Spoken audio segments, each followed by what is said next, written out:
do verso número 25. Como disse o irmão quando começou, que bom que você escolheu estar na casa do Senhor Jesus nessa noite. Com certeza o Senhor tem uma palavra para transformar a tua vida para a glória do nome dele. Lucas 10, a partir do 25. Esperar que todos encontrem. Enquanto todos se encontrem, feche os olhos, silencia o teu coração. Senhor, nós entregamos nosso coração a Ti nessa hora, Senhor. Os nossos ouvidos, nosso entendimento, nossa natureza humana, rendemos aos Teus pés. Espírito Santo, abre o nosso coração, para que através da Tua palavra, Senhor, lida nessa noite, haja transformação de vida em nosso coração, na nossa vida, que nós sejamos transformados à luz da Tua palavra, em nome de Jesus. Amém. A palavra diz assim: e eis que certo homem, intérprete da lei, se levantou com o intuito de pôr Jesus à prova e disse-lhe: Mestre, o que farei para herdar a vida eterna? Então Jesus lhe perguntou: que está escrito na lei? Como você interpreta? A isso ele respondeu: amarás o Senhor teu Deus de todo o teu coração, de toda a tua alma, de todas as tuas forças e de todo o teu entendimento. E amarás o teu próximo como a ti mesmo. Então Jesus lhe disse: respondeste corretamente, faze isso e viverás. Ele, porém, querendo justificar-se, perguntou a Jesus: quem é o meu próximo? Jesus prosseguiu, dizendo: certo homem descia de Jerusalém para Jericó e veio a cair em mãos de salteadores, os quais, depois de tudo que lhe roubarem e lhe causarem muitos ferimentos, se retiraram, deixando ele semi-morto. Casualmente descia um sacerdote por aquele mesmo caminho, e vendo-o, passou de largo. Semelhantemente, um levita descia por aquele lugar, e vendo-o, também passou de largo. Certo samaritano, que seguia o seu caminho, passou-lhe perto e, vendo-o, compadeceu-se dele. E chegando-se, pensou-lhe os ferimentos, aplicando-lhes óleo e vinho, e colocando-o sobre o seu próprio animal, levou-o para uma hospedaria e tratou dele. No dia seguinte, tirou 2 denários e os entregou ao hospedeiro, dizendo: cuida deste homem, e se alguma coisa gastares a mais, eu te indenizarei quando eu voltar. Qual desses 3 te parece ter sido o próximo do homem que caiu nas mãos dos salteadores? Respondeu-lhes o intérprete da lei: o que usou de misericórdia para com ele. Então lhes disse Jesus: vá e procede da mesma maneira. Oremos.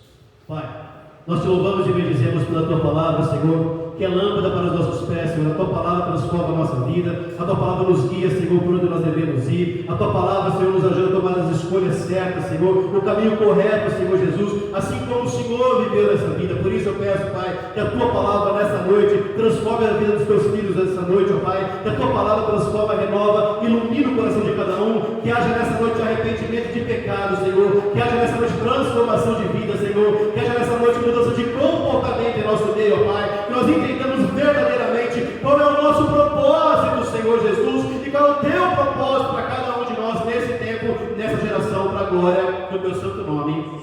Amém. Podemos sentar, amados?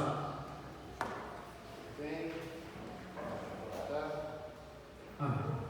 Nós estamos, desde a semana passada, trabalhando nessa série chamada Vai e Faça.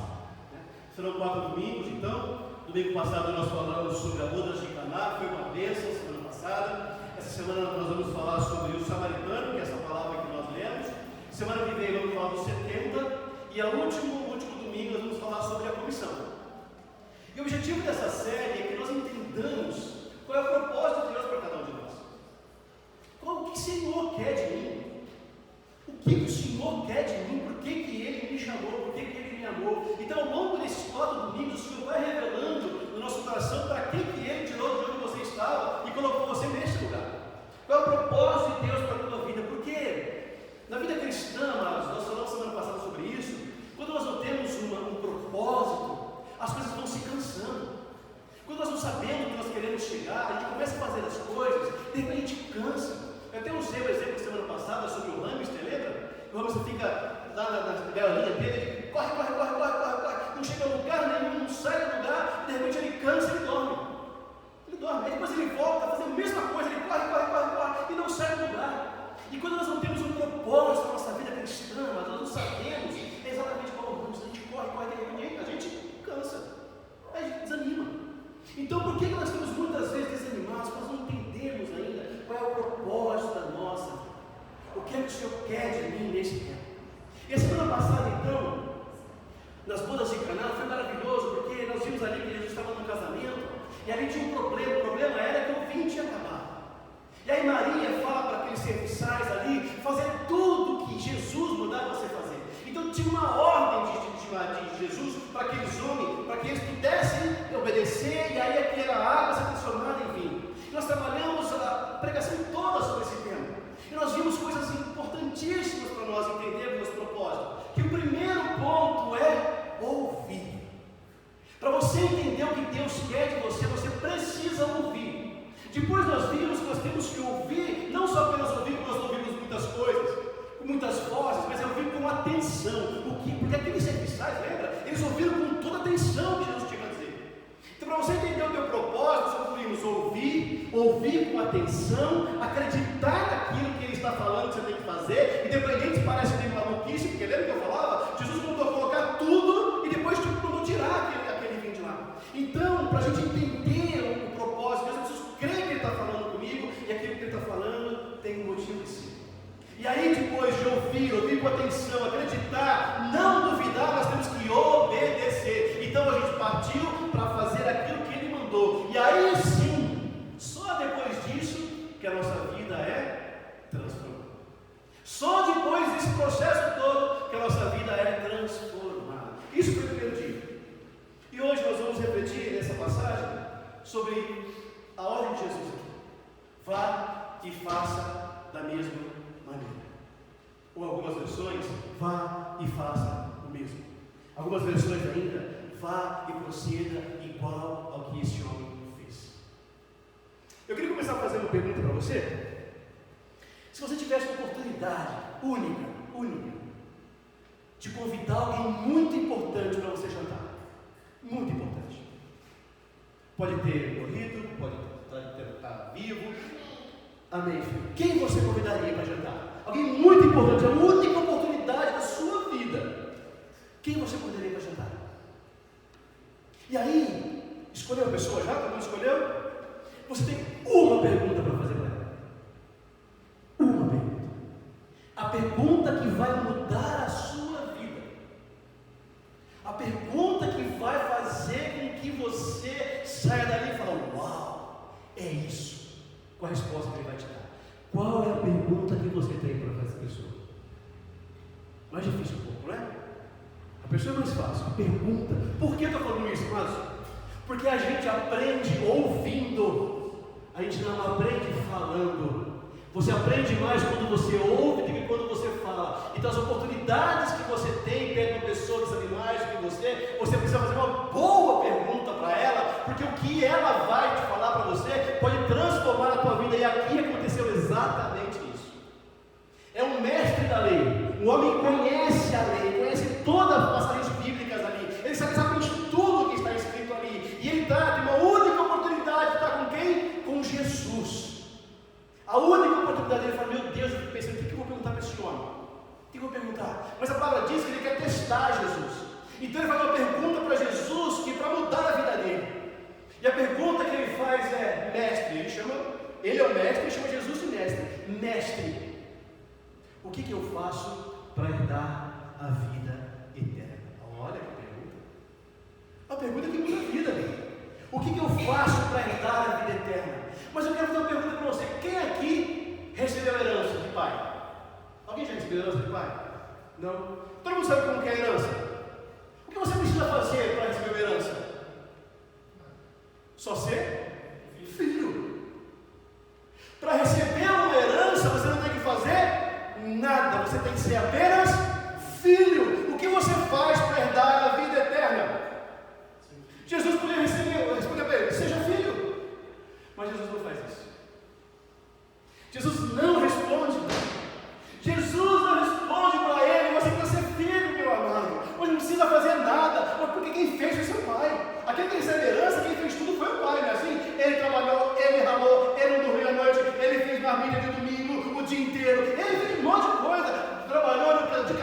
24 horas e rodou o país inteiro. Ele trabalhou, foi o pai, e o filho só herdou. Para herdar a vida eterna, o trabalho é todo do pai. Nós só herdamos a vida eterna, só herdamos a vida eterna. Mas aqui Jesus, então, não responde para ele o que ele tem que fazer. Jesus responde para ele com duas perguntas. Ele fala assim, primeiro, o que está escrito na lei?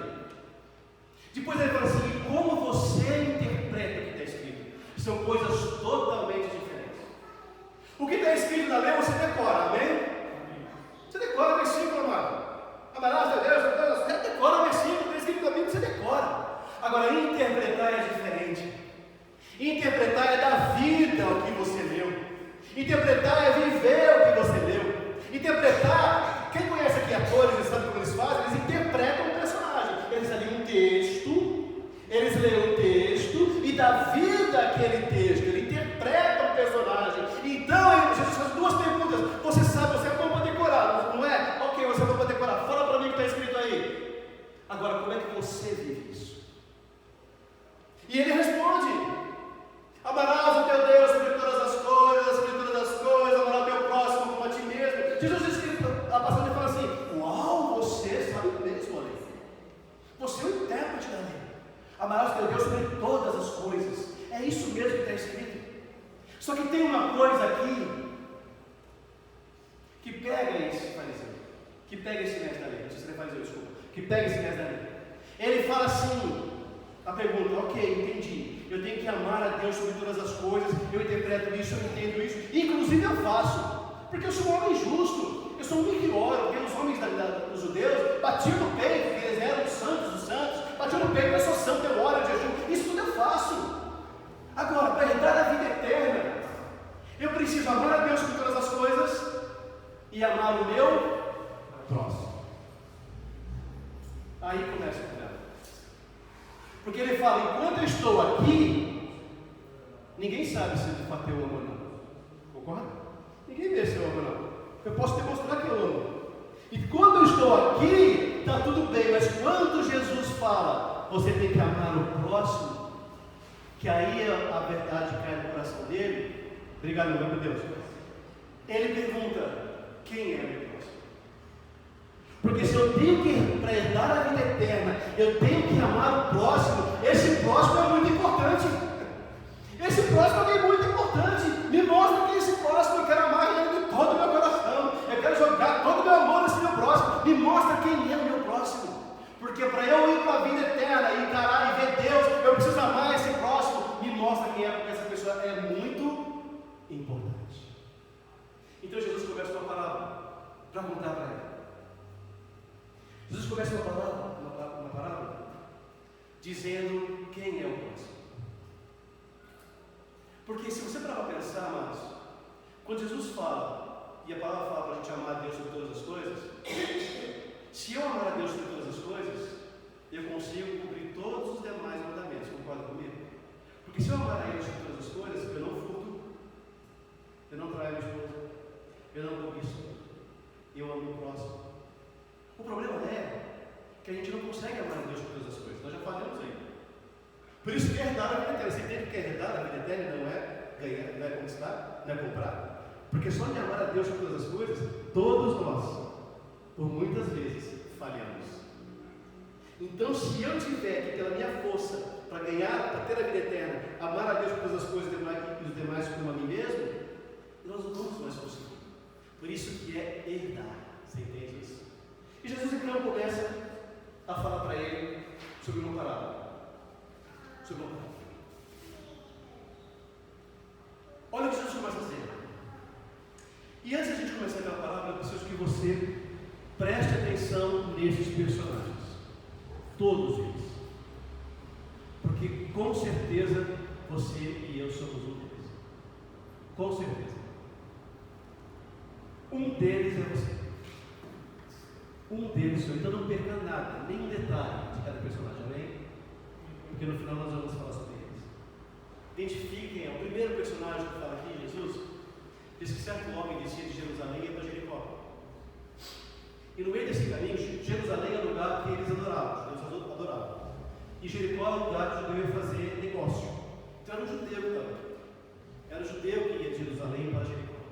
E no meio do caminho, diz a palavra que salteadores, ladrões, roubam esse homem. E tiram tudo dele. Espancam esse homem. E deixam ele semi-morto. Esse judeu semi-morto, com tudo roubado, sem absolutamente nada. E esse judeu é do povo de Deus. É do povo de Deus. E você é do povo de Deus. Você também está no caminho, assim como eu estou no caminho da adoração, do trabalho. Vamos, voltamos, corremos, fazemos negócios, trabalhamos, jejuamos, oramos, cultuamos. E ao longo dessa caminhada, por muitas vezes, homens vêm e vão nos roubando. Vão tirando a nossa fé, vai tirando a nossa vontade, vai tirando a nossa vontade de servir. Vai acontecendo tantas e tantas coisas, que ao longo do caminho, da nossa caminhada entre Jerusalém e Jericó, daqui a pouco eu e você estamos semi-mortos. Não morremos ainda, porque é o fôlego de vida, mas estamos num estado deplorável espiritualmente. Nós estamos como esse judeu aqui, semi-mortos, sem vontade de absolutamente nada, clamando a esperança de que alguém venha para nos resgatar de onde nós estamos. Esse é o primeiro personagem. Eu quero que você pense sobre ele. Porque o propósito desse personagem, todos eles têm propósito, tá, Márcio? Todos eles têm. O propósito desse personagem aqui é: venha alguém e me tire daqui. O único propósito que ele tem é: Senhor, mande alguém me resgatar, porque eu não aguento mais o que eu estou passando. Esse é o primeiro personagem. O segundo personagem que Jesus fala aqui são os ladrões. São os ladrões. Não sabemos quantos, mas eles vão lá e roubam esse homem e tira tudo dele. E qual que é a mentalidade de um ladrão, amados? A mentalidade de um ladrão é que ele quer tudo para ele. Ele não importa quem é que está roubando. Mas você é uma velhinha na rua, ele não importa se é uma velhinha na rua, que acabou de ganhar sua aposentadoria. Ele quer tudo para ele. A intenção dele é sugar tudo que ele puder para ele. E muitas vezes nós não somos ladrões, mas nós também temos uma mentalidade, como por exemplo de uma criança, que tudo acha que é dele. Eu li uma pregação esses dias, que o pastor falou assim, que bebês, para eles tem duas coisas: ele no mundo, ele e o peito. Porque tudo é para ele. Ele não importa quem está do lado dele. Ele quer mamar, ele quer mamar. Então, para um bebê, tudo que ele quer é sugar para ele. Ele não quer dividir com ninguém. Depois ele aprende a dividir. Quando ele vai crescendo, ele vai aprender. Mas no início, ele só quer tudo para ele. E um ladrão e um salteador também quer a mesma coisa. Tudo que ele quer é para ele. Não importa quem seja. Não importa o mundo que está vivendo. E muitas vezes tem uma justificativa. Tem uma justificativa. Porque a sociedade é isso. Sempre tem uma justificativa para eles. Mas nada justifica um crime. E às vezes nós, como cristãos, estamos nessa mentalidade de bebê. Que a gente está ainda tudo para nós, tudo é meu, tudo sou eu, o que restar é meu, eu vou dividir para todo mundo, mas a maior parte é minha, tudo é para mim. Esse é um dos personagens cristãos, que talvez você se encontre aqui, que ainda não está naquele momento de servir e doar, independente para quem, mas ainda tem uma mentalidade de estar sugando ainda.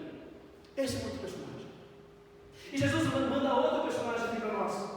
Ele vai dizer que tem um sacerdote, que esse homem está semi-morto e passa um sacerdote, vai dizer que esse sacerdote passa longe, meio que desvia, sabe quando ele desvia? Se uma pessoa lá, tipo, espero que não tenha visto. Ele diz que esse sacerdote aqui, ele passa de largo, ele passa longe desse homem semi-morto. E quem que era o sacerdote, amado? O sacerdote aqui, os judeus, ele representava Deus para o povo e o povo para Deus. Ele era um homem importante. Ele era um homem que tinha a obra para ele, era tudo mais importante. Mais importante que qualquer pessoa era ele fazer a obra. Mais importante dele cuidar de pessoas era fazer a obra. E aí, lá em Levíticos vai dizer o seguinte, amados, que um sacerdote, se ele tocasse em alguém impuro, ele ficaria impuro, ele não poderia servir. Então eu fico imaginando esse sacerdote do tipo assim: se eu pôr a mão, e eu sou sacerdote, a igreja me espera, eu vou passar de longe, porque eu tenho que pregar, porque eu tenho que estar na porta, eu tenho que louvar, eu tenho que estar aqui, eu tenho que estar. E deixa as pessoas, eu não posso perder tempo. Qual é o propósito do sacerdote? O púlpito. O propósito do sacerdote é que todos vejam que ele está lá. Que ele está lá. Então ele passa de longe daquele homem. O propósito dele é simplesmente mostrar para as pessoas que ele é ele. O sacerdote, alguém importante. Sem ele não acontece. Sem ele a igreja não abre. Sem ele não acontece o culto. Sem ele, nossa, se eu não for na igreja, meu Deus, o que pode acontecer? Esse é o sacerdote. E talvez eu e você estejamos assim, mais preocupados com a obra do que com a criatura. Você entende? Mais preocupados com as coisas do que com as pessoas. Talvez eu e você estejamos assim. Esquecemos de ver as pessoas. Esse é o terceiro personagem. E tem um quarto personagem que ele traz, que são os levitas. Quem são os levitas aqui? Os levitas são aqueles que cuidavam do templo. Os levitas não só cantavam, como a gente acha, você é levita ou cantando na igreja. Eles não só louvavam, eles cantavam por todo o templo. E aqui vai dizer a palavra que esse levita também desviou e passou de lado. Também ele olhou para aquele homem e não quis saber, ele quis ir para o templo. E talvez eu e você estejamos assim também. Talvez esse levita entendeu que o propósito dele era cantar. Que o propósito dele era pregar. Que o propósito dele era limpar a igreja. Que o propósito dele era... Não, isso não é propósito. Isso é chamado. Isso é o meio para você cumprir o propósito. Tudo que nós fazemos aqui é o meio para cumprir um propósito. Louvar a Deus não é o teu propósito. Louvar a Deus é o teu chamado. Nós vamos falar daqui a pouco de chamado de propósito. É o teu chamado para que através do teu louvor você adore a Deus e leve a igreja a adorar. O meu propósito não é pregar. O meu propósito é pregar, é o meio que Deus me dá para levar a palavra de Deus para vocês, para que haja salvação e arrependimento do pecado. Mas não é o meu propósito, você entende? Então os ministérios da igreja, amados, para pensar um pouco, não é propósito, são meios para cumprir o propósito. Amém? Os ministérios da igreja são chamados para se cumprir um propósito. Este é o levita. E o levita, eu fico imaginando, porque nós somos muito assim também, nossa. Porque imagina se o levita passa, deixa eu ver se é levita. Se é levita, eu ajudo, se não é levita, eu não ajudo. E às vezes nós somos assim também. O que? Em banda? Não ajuda. O que? Viciado em droga? Deus está pesando a mão. Deus está sofrendo, porque Deus está pesando a mão sobre ele. Alguém é de outra religião católica, nossa, adorador de imagem, Deus está pesando a mão porque está doente. Às vezes nós somos esses, que nós só queremos ajudar, sabe quem? Quem é dos nossos. Só que, amados, para nós servirmos esse bairro, ou nós abrimos nossos olhos, ou nós não vamos servir ninguém, amém? O propósito é de servir o bairro. Então levita é aquele que talvez um de nós estejamos só querendo ajudar aquele que é um dos nossos. Não, amados. Nós desviou da igreja, Deus vai pesar a mão ali. Amados, desviou da igreja, nós vamos derramar amor ali. Nós vamos falar sobre isso também daqui a pouco. O propósito é maior do que esse, amados. Pensa se você não é um dos levitas, um como esse levita. Pense se você não é um sacerdote, mais preocupado então, em servir a obra do que as pessoas, ou o levita que só quer cuidar dos teus, ou da tua família, e fica só ali, sabe,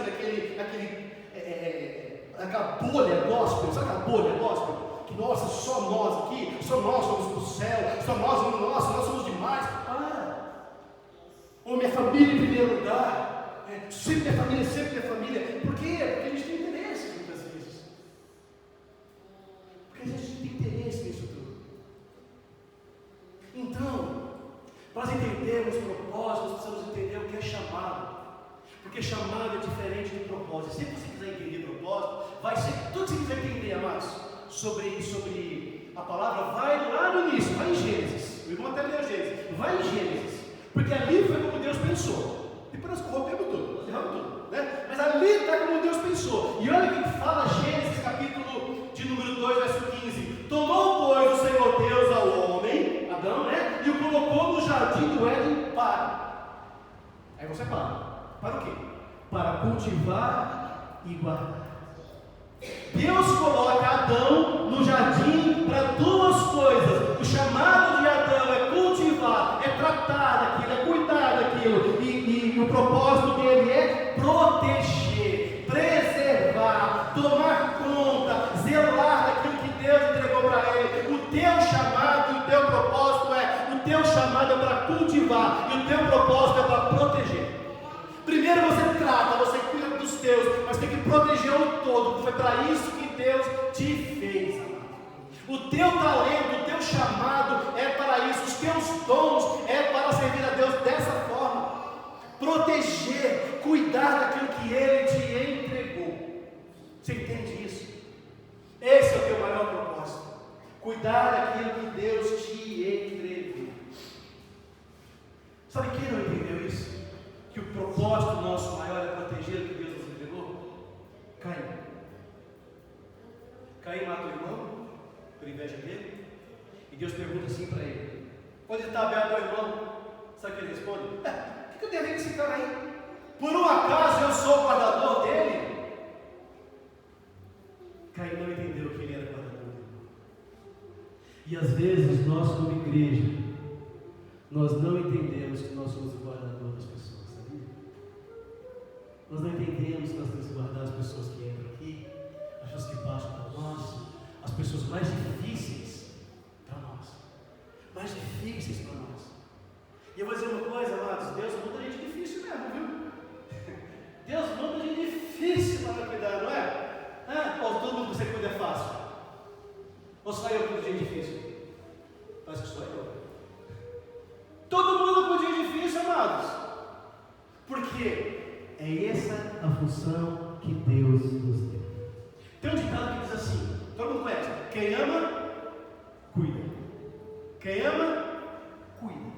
Então como é que eu posso amar, dizer que eu amo o próximo, se eu não cuido do próximo? E nós como igreja estamos falhando, amém, irmãos? Estamos falhando como igreja. Nós dizemos que a gente ama, a gente tem que cuidar das pessoas. Porque quem ama, cuida. Quem diz que ama o próximo como a ti mesmo, precisa cuidar desse próximo. E aí a gente entra então no último personagem. No último personagem. Que foi o personagem que entendeu que quem ama, cuida. Que é o samaritano. Que é o samaritano. Sabe quem é o samaritano? Um povo que ama Deus, mas ama todos os outros deuses. Eles fizeram uma salada mista de deuses ali. E os judeus odiavam os samaritanos, porque eles deturparam tudo, mudaram tudo. Agora você imagina a cena. Quem está deitado é um judeu. Quem está passando é um samaritano. Aquele que está passando é odiado por aquele que está precisando. Aquele que está passando é odiado por aquele. O samaritano sabe que ele é odiado. Aí o que a gente faria? Tu me odeia? Tu me odeia? Isso é um senso comum de você me maltratou, né? Você viu eu passar na prova e não me ajudou, né? Agora você vai ver o que vai pesar sobre você. Agora eu vou embora, você vai ficar aí, porque já que você me odeia mesmo, então eu vou embora. Mas esse samaritano fez diferente. Mesmo ele sendo odiado pelo judeu, ele para. E vai dizer a palavra que ele para, ele chega perto desse judeu, o samaritano chega perto, se abaixa e vai ajudar a esse judeu. Pergunto para você, o samaritano tinha um objetivo de vida? Sim, porque ele estava passeando, não estava passeando ali, ele tinha um objetivo, estava indo na sua viagem. Mas ele deixa de fazer o que ele tinha que fazer para ajudar aquele que odeia a ele. E aí eu fico pensando em mim, né? Eu não sei se você fica pensando em você, mas eu fico pensando em mim. Meu Deus, será que eu pararia para esse meu inimigo dessa forma? Eu com tanta coisa para fazer? Com tanta coisa para fazer. E esse samaritano para e olha para esse judeu. E quando eu olho para uma pessoa, sabe o que eu mostro para ela? É que eu estou interessado. Eu estou interessado no que ela tem para me dizer. agora falar assim para você. Olha nos olhos, não é para fazer, tá? Olha nos olhos do seu irmão, profundamente nos olhos dele, e vê o que passa. O que causa isso em você? Desconforto, não é? Desconforto, vamos olhar. Chega, marido e mulher, que ele está no início, marido e irmão, né? É fácil, né? Gente, amor, é fácil, marido e mulher. Mas se for, eu sinto, né, os irmãos também. Mas se você for alguém desconhecido, olhar no olho do outro, traz pra gente uma coisa tão desesperadora, a gente olha e olha. Você dá uma olhadinha só, você já disfarça. Por quê? Porque nós perdemos o olho no olho, amados. Quando eu olho no olho de alguém, eu mostro que estou interessado no que você tem para falar. E esse homem, esse samaritano, ele para e olha para ele. E sabe por que muitas vezes a gente não está querendo olhar no olho do outro? Porque a gente quer mais é receber a bênção do que abençoar. A gente quer mais falar do que ouvir. A gente quer que todos estejam disponíveis, com seus ouvidos abertos às nossas dificuldades. Então, porque se eu olho no teu olho, sabe o que eu estou falando para você? Pode falar que a minha atenção é toda sua agora. Então a gente não olha porque a gente não quer se envolver muito com aquilo. Na igreja, então, a igreja é muito interessante. A igreja, Pai do Senhor. Por quê? Porque se a gente olhar no olho do outro, o outro pode querer falar alguma coisa para a gente. Sabe o que a gente está mais interessado na igreja? Muitas vezes é de receber a bênção. Receber a bênção. Hoje a bênção vai chegar. Hoje a minha hora vai chegar. Hoje a bênção vai chegar. Não vou sair daqui sem o anjo me tocar. A gente quer receber a bênção. Mas o nosso propósito não é de receber bênção. O nosso propósito é ser abençoador. É de amar o próximo. Você entende? De amar o próximo como a ti mesmo. E esse samaritano, ele entendeu que ele tinha que derramar amor a Deus. E o que ele faz, esse homem? O que é derramar amor, amigos? Derramar amor é dar tudo que você tem de recurso para essa pessoa. Não estou falando de dinheiro, tá? Não é dinheiro. Mas é tudo que você tem de recurso. Porque esse samaritano aqui, que amou o próximo, ele entendeu que o propósito que Deus tem para mim e para você é exatamente esse: amar ao próximo. O seu talento, o teu dom, talento, nós até cantamos hoje, é para servir a Deus amando o próximo, derramando amor no próximo. O teu dom, o teu talento é para que o outro se sinta amado, se sinta querido, se sinta abraçado por mim e por você. E a forma que esse samaritano derramou amor, sabe o que foi? Versículo diz assim, ó: aproximou-se, enfaixou as feridas, derramou nelas vinho e óleo. Em seguida ele colocou sobre o seu próprio animal, levou para uma hospedaria e cuidou dele. O que esse samaritano fez para derramar amor nesse judeu, amados? Usou o recurso que ele tinha. O recurso que ele tinha. Ele tinha óleo, ele tinha vinho, ele tinha faixa, ele tinha um animal, ele levou, tinha dinheiro para pagar a hospedaria. O que ele tinha, ele usou para derramar amor naquele homem, aquele inimigo dele. Como é que você derrama amor? Um dia eu falei aqui sobre derramar amor, um irmão chegou: pastor, eu não estou entendendo esse negócio de derramar amor. O que é isso? O que é derramar amor?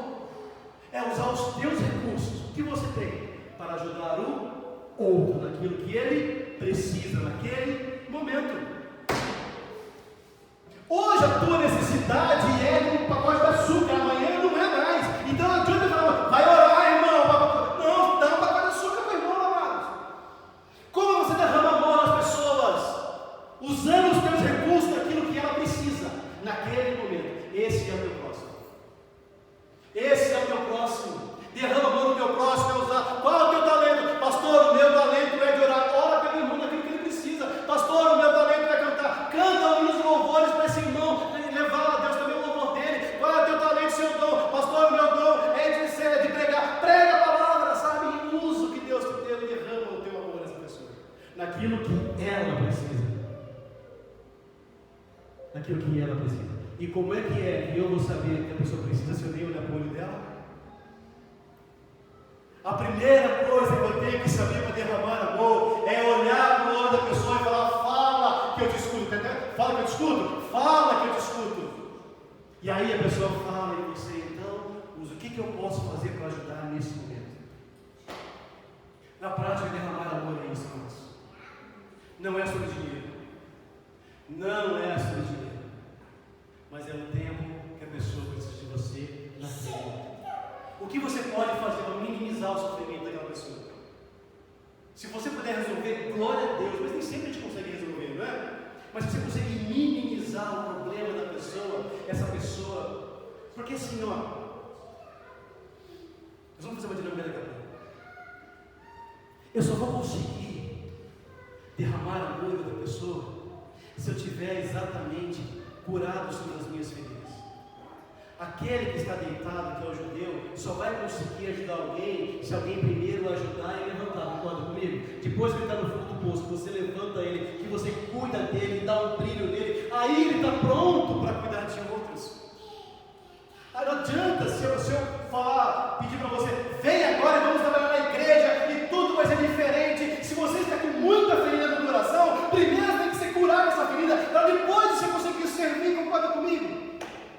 Só vai derramar amor a outra pessoa depois que recebeu muito amor. Ninguém dá aquilo que não tem. Ninguém dá aquilo que não tem. Ninguém dá aquilo que não tem.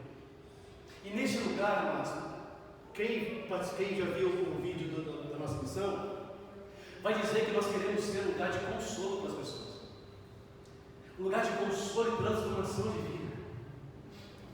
E para ser consolo e transformação de vida, que não é do dia para a noite, eu paro e penso, como nós estamos longe disso aí também. Nós estamos longe de ser um lugar de consolo para as pessoas. Mas a gente vai chegar lá. A gente vai chegar. Mas precisa dar passos pequenos, de um consolando ao outro, ao ponto, então, de derramar amor e dar o que a pessoa precisa. Aí aquela pessoa vai germinando de novo. Como está no nosso vídeo? Se você não viu o vídeo, vai lá de novo. Nós vamos passar aqui, todos antes do culto, a gente vai começar a passar, para você entender que é aquilo que está sendo começar de novo a brotar. E aí nós seremos um lugar de consolo para todos que precisam. Para todos que precisam. Ao ponto daquele que foi consolado, agora conseguir consolar. Aquele que foi transformado, agora conseguir transformar. Eu imagino esse judeu, depois de tratado e cuidado, e foi para a hospedaria, ficou mais dias ali, e o homem deu dinheiro para ele, para o dono da hospedaria, para cuidar dele. Depois de restaurado, o que será que ele não foi fazer? Não é? A história não conta. Mas com certeza ele foi renovado para fazer mais do que ele poderia fazer, porque alguém cuidou dele. Então Jesus pergunta para o mestre: então, desses três aí que eu te falei, qual era o próximo dele? Aí o mestre falou: ele quer mais misericórdia. Fariseu, desculpa, o samaritano tem mais misericórdia, ele é o próximo. Pois é, vai e faça o mesmo. Vá e faça o mesmo. Esse é o nosso propósito. Vá e haja com misericórdia com todos aqueles que o Senhor colocou na tua vida. O teu próximo é o próximo que chegar. Quem é o teu próximo? É o próximo. Pode ter certeza que o Senhor vai te mandar o próximo essa semana. Ele é teu próximo. E você precisa saber exatamente o que ele precisa para você agir com a mesma misericórdia. Esse mestre das leis tinha uma pergunta: o que eu faço para herdar a vida eterna? Amar a Deus por todas as coisas e ao próximo como a si mesmo. Aí ele pergunta: quem é o próximo? Jesus conta uma parábola então. O próximo é aquele que está próximo, naquele momento.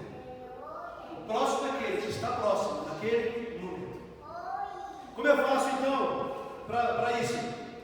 Como eu faço para derramar amor? Use os seus dons e talentos. O que Deus te deu para derramar amor naquilo que aquela pessoa precisa. Os seus dons e talentos não são os teus propósitos. Os seus dons e talentos são os meios para cumprir o propósito. O que Deus te entregou de dom e talento é um meio para você cumprir o propósito, que é de amar o próximo como a si mesmo. O nosso chamado, amados, é de cultivar o nosso propósito, é de proteger. Amém? 5 personagens.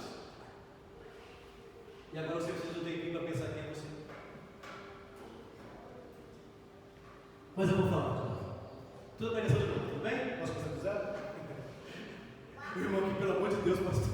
Já foi 3h30 da manhã. 5 personagens. Quem é você? Primeiro personagem é o homem morto. Espiritualmente morto. Que ao longo da caminhada foram tirando as suas esperanças. Foram tirando a sua vontade. Foram deixando você semi-morto. Só está respirando por aparelhos. É aquele que não tem vontade de mais nada. O propósito do homem morto, espiritualmente, é que tem só um. Alguém precisa me tirar daqui. Não é da igreja, tá? Esse vai cristão. Ninguém tira da igreja, não. Amém? Me tira desse lugar que eu estou. Esse é o morto. O segundo é o personagem que aqui está como salteadores, que ainda não está conseguindo servir as pessoas. Que sempre que pensa em alguma coisa, ainda pensa para si. É meu, primeiro é do meu coração, primeiro da minha família, primeiro é para mim, primeiro sou eu, e se sobrar tempo para Deus. Esse é o segundo personagem. O terceiro é o sacerdote. Aquele que está mais preocupado com a obra do que com o fim. Mais preocupado com as coisas, com os protocolos, do que com o cuidado com as pessoas. O quarto personagem é o levita. Aquele que usa o seu dom e talento e acha que tudo que ele tem é o dom e talento dele, e acha que esse é o propósito dele. Mas que nessa noite eu ia revelar que esse não é o propósito, esse é o meio para cumprir o propósito. Mas que ainda acha que não, meu talento, meu propósito é se desenvolver na igreja, esse é o propósito. Não, esse é o meio para você cumprir o propósito. Este é o levita. E o quinto personagem é o samaritano. Aquele que já está pronto para derramar.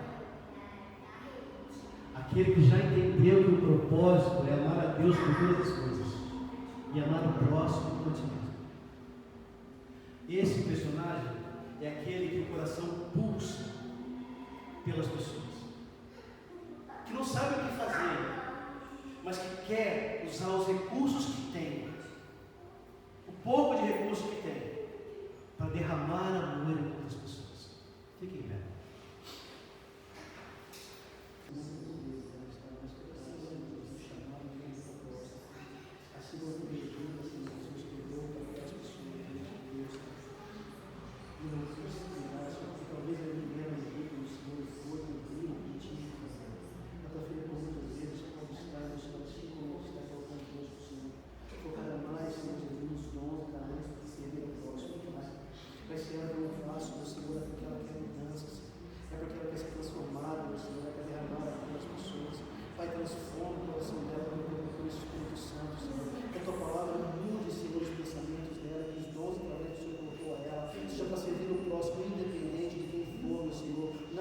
Aqueles que ela quer, mas aqueles que o Senhor apresentar para ela, não aqueles que ela quer se derramar